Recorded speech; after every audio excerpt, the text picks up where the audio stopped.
Taste the Daily. அண்மை செய்தி.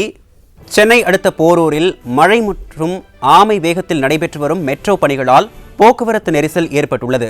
இது குறித்த விவரங்களை செய்தியாளர் சுரேஷ் வழங்க கேட்கலாம். வணக்கம் சுரேஷ், விவரங்களை பதிவு பண்ணுங்க.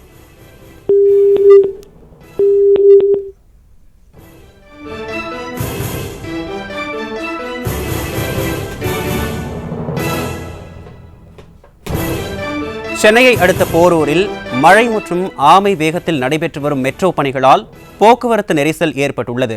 போரூர் கிண்டி சாலையில் போக்குவரத்து முடங்கியதால் வாகன ஓட்டிகள் கடும் அவதியடைந்து வருகின்றனர். சேதமான சாலைகளை சீர் செய்ய வேண்டும் என வாகன ஓட்டிகள் மற்றும் பொதுமக்கள் வலியுறுத்தியுள்ளனர். மழை மற்றும் ஆமை வேகத்தில் நடைபெற்று வரும் மெட்ரோ பணிகளால் போரூரில் கடும் போக்குவரத்து நெரிசல் ஏற்பட்டுள்ளது.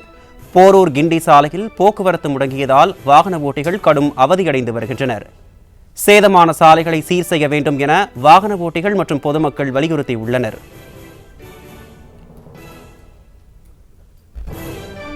இது குறித்த கூடுதல் விவரங்களை செய்தியாளர் சுரேஷ் வழங்க கேட்கலாம். வணக்கம் சுரேஷ், விவரங்களை பதிவு பண்ணுங்க.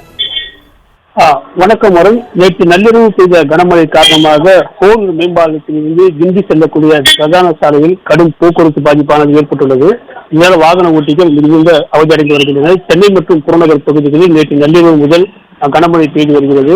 இதனால் பல்வேறு பகுதிகளில் சாலையில் தண்ணீரானது தேங்கி வந்து கடும் போக்குவரத்து நெரிசல் ஏற்பட்டுள்ளது. குறிப்பாக நாம் பார்த்துக் கொண்டிருக்கக்கூடிய இந்த காட்சிகளானது போரூர் மேம்பாலத்திலிருந்து கிண்டி செல்லக்கூடிய இந்த பிரதான சாலை. இந்த பிரதான சாலையில் கடும் மழை பொழிவின் காரணமாக சுமார் 3 கிலோமீட்டர் தூரத்திற்கு வாகனங்கள் ஒன்றன் பின் ஒன்றாக அணிவகுத்து நிற்பதால் வாகன ஓட்டிகள் கடும் சிரமத்திற்கு உள்ளாகி வருகின்றனர். இந்த கடும் போக்குவரத்து காரணமாக கூறப்படுவது என்னவென்றால், இந்த பகுதியில் மெட்ரோ ரயில் பணிகளானது நடைபெற்று வருகிறது. இதன் காரணமாக சாலையானது மிகவும் குறுகலாக ஏற்பட்டுள்ளதால் இந்த வழியாக சாலையை கடக்க முடியாமல் போக்குவரத்து வாகன ஓட்டிகள் கடும் சிரமமடைந்து வருகின்றனர். ஆகவே உடனடியாக இந்த பகுதியில் மெட்ரோ பணிகளை விரைந்து முடித்திட வேண்டும் எனவும் சாலை விரிவாக்கம் செய்து தர வேண்டும் எனவும் வாகன ஓட்டிகள் கோரிக்கை விடுத்துள்ளனர். விவரங்களை வழங்கியமைக்கு நன்றி சுரேஷ்.